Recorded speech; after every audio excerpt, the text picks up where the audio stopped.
Web site پر AIDS لگانا کیسا ہے؟ موبائل پر تصویر والے ایڈز ہوتے ہیں، لیپ ٹاپ پر کچھ ایڈز. یار ایڈز کے اوپر میں کافی دفعہ بول چکا ہوں. آپ یوٹیوب کی ارننگ، اس کے اوپر میری تفصیلی ویڈیو دیکھ لیں. ویڈیو ایڈز جن کے اندر عورتیں ہوں وہ بالکل الاؤ نہیں ہے جی، سیدھی سی بات ہے.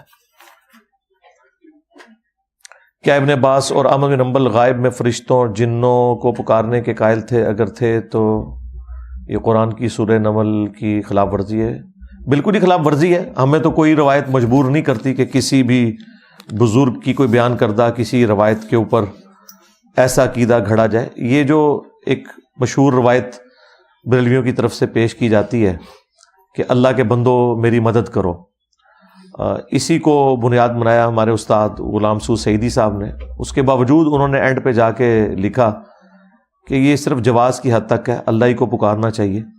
اس سے کوئی بزرگ بابوں کو پکارنا تو ثابت ہوتا نہیں ہے. اس کی وجہ یہ ہے کہ اس میں کسی مرے ہوئے بزرگ کو جو دنیا سے جا چکا ہے بائی نیم تو مخاطب نہیں کیا گیا، ورنہ تو حدیث میں ہوتا کہ نبی الاسلام بھی غزوہ خیبر میں جاتے وقت پہلے امیر حمزہ کو پکارتے رہے اور پھر قبر سے ان کو نکالا اور ساتھ لے آئے.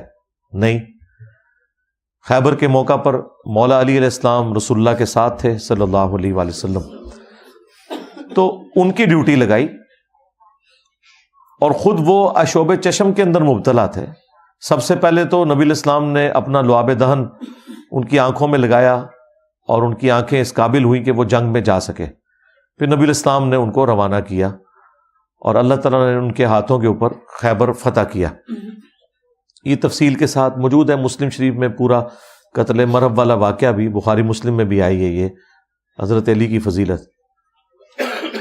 نبی الاسلام نے تو کسی بھی فرشتے کو مدد کے لیے نہیں پکارا. تو اس طرح کی جتنی روایتیں ہیں اصول محدثین پہ اگر کوئی انہیں حسن درجے پہ بھی مانے، ہمیں کوئی بات مجبور نہیں کرتی کہ ہم قرآن حکیم بخاری مسلم کے مقابلے پہ اس طرح کی روایتوں کو لے کے، اور وہ بھی ان سے جو رزلٹ نکل رہا ہے وہ نہیں، اس سے کئی صفر ایڈ کر کے زیادہ کوئی اس کا رزلٹ بنانے کی کوشش کریں. یہ نیچرل چیز ہے. آپ کسی جنگل میں ہو، کسی بھی شہر میں جائیں اور آپ کی سواری آپ سے بھاگ جائے، جس طرح آپ کوئی قربانی کا بیل لے کر آ رہے تھے اور وہ چھوٹ کے بھاگ گیا، تو ظاہر آپ یہی کہیں گے اللہ کے بندوں میری مدد کرو، چیخیں گے، پکاریں گے، تاکہ جو آگے لوگ ہیں جن کے پاس ابھی وہ بیل نہیں پہنچا ہوا وہ اسے روکنے کی کوشش کریں یا اس کی رسی پکڑنے کی کوشش کریں. تو ایک نیچرل چیز ہے.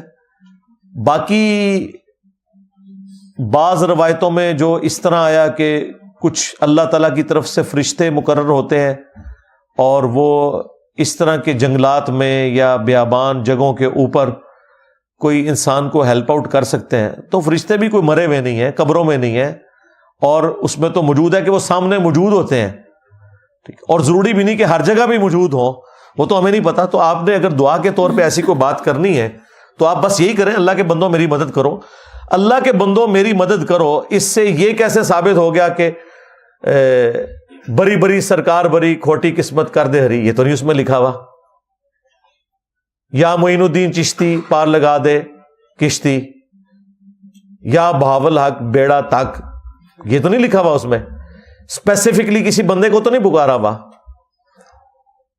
کسی جن کو، کسی فرشتے کو، کسی پیغمبر کو، کسی بزرگ کو تو نہیں اس میں پکارا ہوا.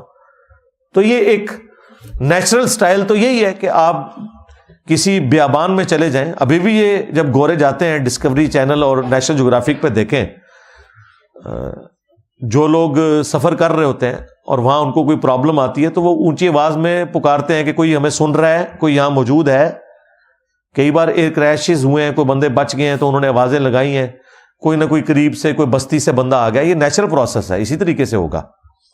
آپ کسی کھنڈر میں چلے جائیں، کسی ویران جگہ پہ چلے جائیں جہاں کوئی بندہ آپ کو نظر نہ آ رہا ہو، تو ظاہر آپ یہ کہیں گے کہ کوئی اللہ کا بندہ ہے جو میری مدد کرے، یا اس مسئلے میں میں راستہ بھٹک گیا ہوں. تو یہ 911 والا ہی معاملہ ہے. باقی اگر آپ اس سے یہ کوئی رزلٹ نکالتا ہے کہ آپ نے بزرگوں کو مدد کے لیے پکارنا شروع کر دینا ہے، تو بھائی یہ تو دور کی کتابوں کی بات ہو رہی ہے. بخاری مسلم میں تو یہ لکھا ہوا ہے کہ نبی الاسلام کے 70 صحابہ کو جب دھوکے سے شہید کیا گیا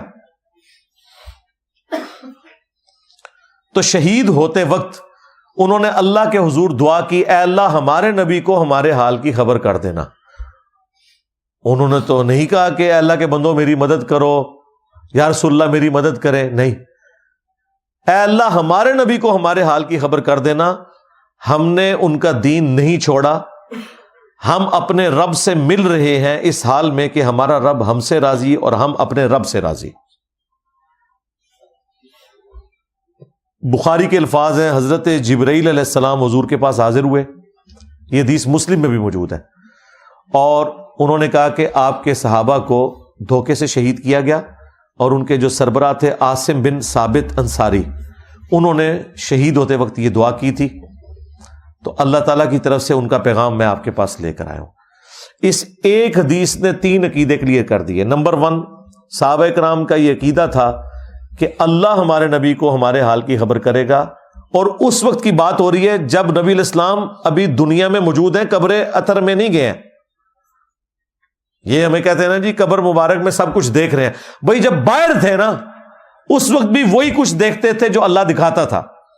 جس طرح غزوہ موتا کے موقع پر بخاری میں آتا ہے، نبی الاسلام نے مدینہ شریف میں بیٹھ کے سینکڑوں کلومیٹر دور کا منظر اللہ نے آپ کو دکھایا۔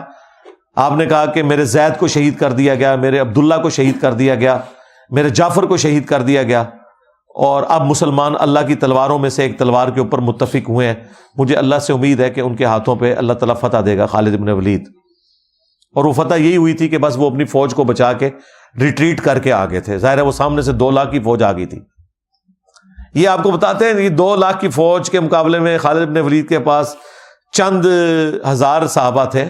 آگے نہیں بتا کہ آگے ہوا کیا تھا، لڑے نہیں تھے، وہ ریٹریٹ کر کے واپس آئے تھے، اور پھر اس کو ریبٹل کرنے کے لیے غزوہ تبوک ہوئی تھی۔ نبی علیہ السلام پھر بنفس نفیس خود تشریف لے گئے اگلے سال۔ وہ جو خالد بن ولید بچا کے لائے تھے نا اپنی فوج، اور جنگ ادھوری چھوڑ آئے تھے، اس کی کمپلیشن کے لیے گئے، اور پھر رومن امپائر بھاگ گئی تھی عرب کے بارڈر سے۔ تو اس حدیث میں یہ بھی کلیئر ہو گیا کہ صحابہ کرام کا کیا عقیدہ تھا کہ اللہ سے ہم نے کہنا ہے وہ پہنچائے گا، تو عقیدہ حاضر و ناظر تو کلیئر ہو گیا۔ ان کا یہ عقیدہ نہیں تھا کہ نبی علیہ السلام یہاں پہ موجود ہیں یا وہاں پہ بیٹھ کے ہمیں دیکھ رہے ہیں اس وقت۔ دوسرا، علم غیب کا عقیدہ کلیئر ہو گیا۔ ان کا یہ عقیدہ نہیں تھا کہ نبی علیہ السلام ہر وقت ہر چیز کو جانتے ہیں، انہیں یہ پتا تھا کہ جو اللہ بتائے گا۔ اور تیسرا، استمداد کا، استعانت کا عقیدہ بھی کلیئر ہو گیا۔ انہوں نے یا رسول اللہ مدد نہیں کہا، بلکہ اللہ سے کہا کہ اے اللہ تو ہمارے نبی کو ہمارے حال کی خبر کر دے۔ تو یہ عقیدہ بالکل کلیئر ہے۔ مزید تفصیل اگر آپ کو چاہیے تو توحید سے متعلق 10 دھوکے، یہ میری ویڈیو دیکھ لیں، اور دعا صرف اللہ ہی سے، یہ ویڈیو دیکھ لیں، اور کافی ساری ویڈیوز ہیں جن میں میں نے اس طرح کے معاملات کو ایڈریس کیا ہے۔